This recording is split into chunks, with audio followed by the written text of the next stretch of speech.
Okay, dear students, today I am going to be discussing inductive effect with you. As you know, this is the first topic of your third unit. I have already provided you with some material on this topic, so I expect you to keep that material handy with you while you are going through this topic, so that whenever I am speaking or mentioning something, you can check for it in study material, because there I have provided more examples and I have elaborated it more. So inductive effect, I am sure most of you must be knowing about it already, but still I'll just give you an introduction from the start. Inductive effect involves displacement of electrons, but in this case the displacement of electrons which are involved is sigma electrons. As you know, there are two types of bonds in our organic compounds. One is sigma bond and another is pi bond. These two bonds, they differ in their basic form, their overlapping of orbitals. One has axial overlapping of orbitals and pi bond has lateral overlapping of orbitals. Sigma bond is a strong bond and pi bond is a weak bond. And sigma bond is a bond which can exist independently, but pi bond always exists in addition to sigma bond. So this type of this effect is found in sigma electrons, those electrons which are found in all the organic compounds. The first bond formed is sigma bond. So what happens, this type of effect is found in those atoms which have heteroatoms. Heteroatom means that when two atoms are bonded, they are different atoms. For example, in this case, this is carbon, this is chlorine. So these are two different atoms. So what happens in inductive effect, that at times when two atoms are bonded together in a bond, जब दो atoms एक दूसरे के साथ जुड़े होते हैं, they have different electronegativity. As for example, in this case, you very easily know that chlorine has higher electronegativity than carbon. So naturally, what happens that the bond they are sharing, this covalent bond, ideally जो covalent bond होती है, it is formed by mutual sharing of electrons. Electrons are mutually shared. So electrons ideally should stay in the center. Bond should be completely neutral. Bond में कोई polarity नहीं होनी चाहिए और electrons बिल्कुल center में रहने चाहिए. But क्या हो जाता है, क्योंकि chlorine is more electronegative than carbon, what it does is that it attracts shared electron pair towards itself. ये जो इनके बीच में electron pair होता है, इसको अपनी तरफ ज़्यादा strongly खींचता है. So what happens due to this, there is a pull of electrons towards chlorine, and what happens that chlorine develops partial negative charge and the carbon develops partial positive charge. This is known as inductive effect. Inductive effect is basically displacement of these sigma electrons towards the more electronegative atom. So you can see that what inductive effect is, it is basically polarization of covalent bond. Ideally you will expect a covalent bond to be absolutely neutral. It should be neutral, but it is not neutral. When two heteroatoms are involved, when two different atoms are involved in a bond, it no longer remains neutral if there is an electronegativity difference between them. So the thing is that inductive effect you can expect to find in all those organic compounds which involve bond between two different atoms. तो आपके जितने भी organic compounds हैं जिसमें दो different atoms में bonds formed है, उसमें आप inductive effect inherent देखेंगे. So this is a permanent effect. Permanent effect का मतलब ये है कि ये किसी change of structure की वजह से नहीं आया है, ये किसी कोई solvent add करने से, कोई reagent add करने से नहीं develop हुआ है. ये molecule की inherent quality है, ये जो आपके पास inductive effect है. तो ये एक permanent feature है. जब तक वो molecule है तब तक उसमें वो inductive effect है. For example, this ethyl chloride, as long as this molecule exists, there will always be inductive effect in it. Okay. तो इसका बेसिक रीज़न इंडक्टिव इफेक्ट का क्या है कि electronegative atom pulls electrons more strongly, उसकी वजह से हमारे पास ये इफेक्ट जनरेट हो जाता है. तो इस वजह से मैंने कुछ एग्जांपल्स दी हैं, जैसे इथाइल क्लोराइड है, ये नाइट्रोमीथेन है. तो इसमें आप देखिए, इसमें nitrogen is more electronegative than carbon. इसमें भी इसी तरफ जो है हमारे ये ऐसे दिखाते हैं, एरो इसमें दिखाते हैं टुवर्ड्स मोर इलेक्ट्रोनेगेटिव एटम. तो हमारा इसकी तरफ इलेक्ट्रॉन्स का पुल है, इस केस में इसमें. और आप देखिए जो ये इंडक्टिव इफेक्ट है ना, इसका इफेक्ट चेन में जाता है up to 3 carbon atoms.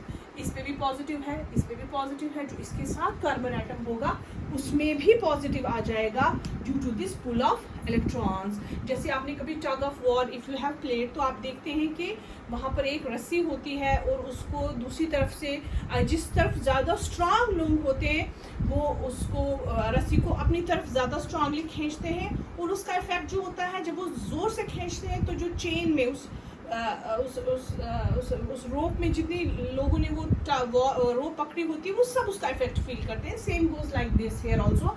When there is a pool of electrons, its effect is felt in chain. So it is transmitted along the chain. So inductive effect is of two types, plus I effect and minus I effect. Plus I effect उन groups में होता है, हम बोलते हैं इस group का plus I effect है, उस ग्रुप का माइनस आई इफेक्ट है.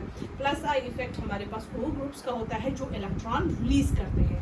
देखिए आपके पास जब मॉलिक्यूल में किसी में दो सब्स्टिट्यूएंट्स होते हैं, दो किस्म के सब्स्टिट्यूएंट्स होते हैं, कुछ ऐसे सब्स्टिट्यूएंट्स होते हैं जिनका प्लस आई रोल होता है. दैट मीन्स वो इलेक्ट्रॉन्स रिलीज करते हैं. कुछ का ऐसा रोल होता है कि वो माइनस आई होता है. That means they withdraw electrons. जैसे आपके जितने alkyl groups है ना, they all have plus I effect. That means wherever they are present, they will always provide electrons to the system. I mean to say sigma electrons. And there are some groups which will always withdraw electron. For example, nitro है, आपके halogens है, आपकी carboxyl group, aldehyde group, ये आपके alcohol है, OH group है, NH2 है. All these groups they withdraw electrons.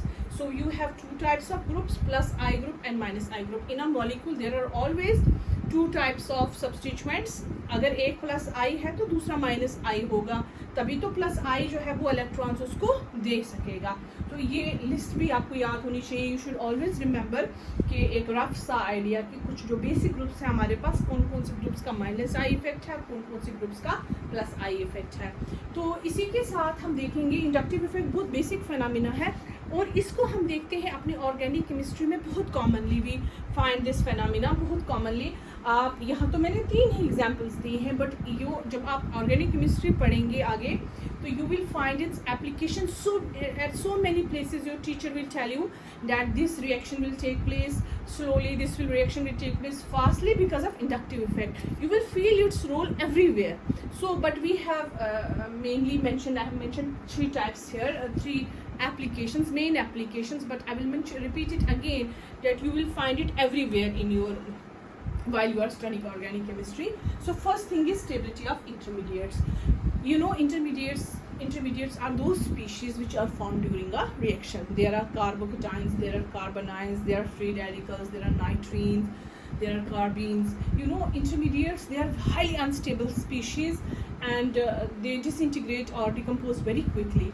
So what happens, some intermediates are stable in comparison to other intermediates. So what is the reason why some intermediates are more stable than other intermediates? We can explain this phenomena on the basis of inductive effect. See here, it's a carbocation. It's having carbon and it's having positive charge. So this carbon has to deal with positive charge. So whatever a carbon has to deal with positive charge, it's not very easy. So now what happens, this carbon has 3 alkyl groups attached to it. And you know what role of alkyl groups is? They have plus I effect. That means they will release electrons. So when this particular carbon is dealing with positive charge, these 3 alkyl groups, they will provide it with electrons. Thus they are easing the pressure of positive charge. वो क्या कर रहे हैं, ये तीनों alkyl groups इसको electrons provide कर रहे हैं. उससे क्या हो रहा है कि जो इसका पॉजिटिव चार्ज है वो कुछ हद तक क्या हो रहा है, डिसिपेट हो रहा है. तो उस तरीके से ये इंटरमीडिएट को स्टेबलाइज कर रहे हैं. उसके मुकाबले में जो ये वाला है सेकेंडरी कार्बोकेटाइन, आप देखिए इसके पास 2 अल्काइल ग्रुप्स हैं, उसके पास 3 थे, इसके पास 2 हैं. इसको भी हेल्प कर रहा है लेकिन इसको हेल्प करने वाले कम हैं, इसके पास 2 ही अल्काइल ग्रुप्स हैं. और इस प्राइमरी कार्बोकेटाइन के पास तो एक ही है, तो naturally this will be least stable. अब अगर इसके आगे हम बढ़ेंगे मिथाइल कार्बोकेटाइन, उसके पास तो कोई भी ऐसा ग्रुप नहीं है जो उसको हेल्प करेगा. So that will be highly unstable. So same goes for carbanions also. आप सपोज कीजिए यहाँ पर नेगेटिव चार्ज होगा, तो उस पर्टिकुलर कार्बन को नेगेटिव चार्ज के साथ डील करना पड़ रहा है. तो अब उसके साथ अगर 3 अल्काइल ग्रुप्स जुड़े होंगे तो वो उसको और इलेक्ट्रॉन्स दे रहे होंगे एंड हेंस उसकी सिचुएशन क्या हो जाएगी, फर्दर एग्रावेट हो जाएगी. तो इसी वजह से कार्बन आयंस में जो टर्शरी कार्बन आयन होता है वो लीस्ट स्टेबल होता है और उसके बाद उसमें प्राइमरी कार्बन आयन जो है वो मोस्ट स्टेबल होता है. और इसमें ऑर्डर रिवर्स है, इसमें हमारे पास टर्शरी मोस्ट स्टेबल होता है और प्राइमरी लीस्ट स्टेबल होता है. मैं फिर से रिपीट करूंगी, आप गौर से सुनिए और आराम से इसको एब्जॉर्ब करने की कोशिश कीजिए. देखिए कार्बोटाइन में, इंटरमीडिएट्स में जो अल्काइल ग्रुप्स हैं उनका रोल है इलेक्ट्रॉन देना, चाहे वो कार्बन आयन में है, चाहे वो कार्बोकेटाइन में है, चाहे वो फ्री रेडिकल में है. उनका काम है इलेक्ट्रॉन्स प्रोवाइड करना। तो जब वो किसी ऐसे कार्बन के साथ जुड़े हैं जिसके पास पॉजिटिव चार्ज है तो वो उसकी हेल्प कर रहे हैं उसको इलेक्ट्रॉन दे के। जब वो किसी ऐसे कार्बन के साथ जुड़े हैं जिसके पास नेगेटिव चार्ज है तो वो उसकी सिचुएशन को और डिफिकल्ट बना रहे हैं इलेक्ट्रॉन्स और दे के, because that is already dealing with negative charge. तो जो स्टेबिलिटी ऑफ इंटरमीडिएट्स है हम फिर से पढ़ेंगे, बिकॉज आपको इंटरमीडिएट्स जो है वो सिलेबस में है, वहाँ में इसको फर्दर डिटेल में I will discuss it with you. Second point is polarisation of covalent bond. तो आप देखिए दूसरी एप्लीकेशन हमारे पास इंडक्टिव इफेक्ट की ये आ गई कि आइडियली जो हमारे पास कोवेलेंट बॉन्ड है it should be completely neutral bond, तो इसका कोई जो है चार्ज नहीं होना चाहिए, इसमें डाइपोल मोमेंट नहीं होना चाहिए। लेकिन आप देखिए ये वाली जो बॉन्ड है इसमें ये सिमेट्रिक मॉलिक्यूल है, इसमें दोनों तरफ कार्बन है, इसमें डाइपोल मोमेंट 0 है। लेकिन जो ये है मिथाइल फ्लोराइड, इसमें आप देखिए it has a good dipole moment of 1.82. So where did this dipole moment come from? Ideally it should not have any dipole moment because it is having a covalent bond. It's not an ionic bond. So इसमें तो charge नहीं होना चाहिए था। अब इसमें charge इसी वजह से आ गया है because of inductive effect. So this phenomena, inductive effect, explains the dipole moment in molecules like these which have dipole moment. So second effect application of inductive effect is polarization of covalent bond. So whenever you see a polar covalent bond which ideally should be having neutral, you can easily attribute that effect to inductive effect. So तीसरा हमारे पास है strength of acids and bases। देखिए हमारे पास बहुत सारे organic acids और organic bases होते हैं। उसमें सबसे common acid जो आप देखते हैं वो कार्बोक्सिलिक acids हैं। देखिए कार्बोक्सिलिक एसिड्स जो होते हैं they are good acids but not उतने स्ट्रॉन्ग एसिड्स नहीं हैं, बट ऑर्गेनिक केमिस्ट्री में दे सर्व एज मतलब ऑर्गेनिक केमिस्ट्री के they are considered to be good acids. अब आप देखिए कि जो एसिड है उसका ये रोल है कि it should be able to release this proton. यहाँ पर नेगेटिव चार्ज है, यहाँ पर पॉजिटिव है, it should be able to release this proton. अब आप देखिए ये जो कार्बोक्सिलिक एसिड है ये प्रोटॉन कब रिलीज करेगा? जब इसके पास इलेक्ट्रॉन डेफिशिएंसी होगी और ये प्रोटॉन को सॉल्यूशन में रिलीज कर देगा। ये उसको बोलेगा मुझे तुम्हारे इलेक्ट्रॉन की ज़रूरत है, आप काइंडली मेरे इससे निकल जाओ और मुझे ये चार्ज पूरा लेने दो। अब आप देखिए इस केस में इस कार्बोक्सिल ग्रुप के साथ जो कार्बन जुड़ा है इसके पास 3 माइनस आई ग्रुप्स हैं, दैट मीन्स 3 क्लोरीन एटम्स हैं जो स्ट्रांगली इससे इलेक्ट्रॉन विड्रॉ कर रहे हैं। इसका इफेक्ट पड़ेगा इस पे क्योंकि it is transmitted along the chain. तो एज अ रिजल्ट ये कार्बोक्सिल ग्रुप क्या करेगा? H को बाहर निकाल देगा और इसका इलेक्ट्रॉन रख लेगा, that means it will be a good acid. उसके मुकाबले में जो ये मॉलिक्यूल है इसमें इसके पास 2 माइनस आई ग्रुप है, ये भी इसको बोल रहा होगा कि तुम मुझे इलेक्ट्रॉन्स प्रोवाइड करो, लेकिन इसके कंपैरिजन में कम। सेम गोज हियर, इसके पास भी एक माइनस आई ग्रुप है, ये भी इसको बोल रहा होगा मुझे इलेक्ट्रॉन प्रोवाइड करो, लेकिन इसके मुकाबले में कम। और इसके पास भी कार्बोक्सिल ग्रुप है, ये भी इलेक्ट्रॉन्स की सर्च में है, लेकिन इन तीनों के मुकाबले में कम। तो क्या होता है हमारे पास जब भी किसी एसिड में कोई इलेक्ट्रॉन विड्रॉइंग ग्रुप लगा होता है वो उसकी एसिडिटी को इंक्रीज करता है, because basically acids are what?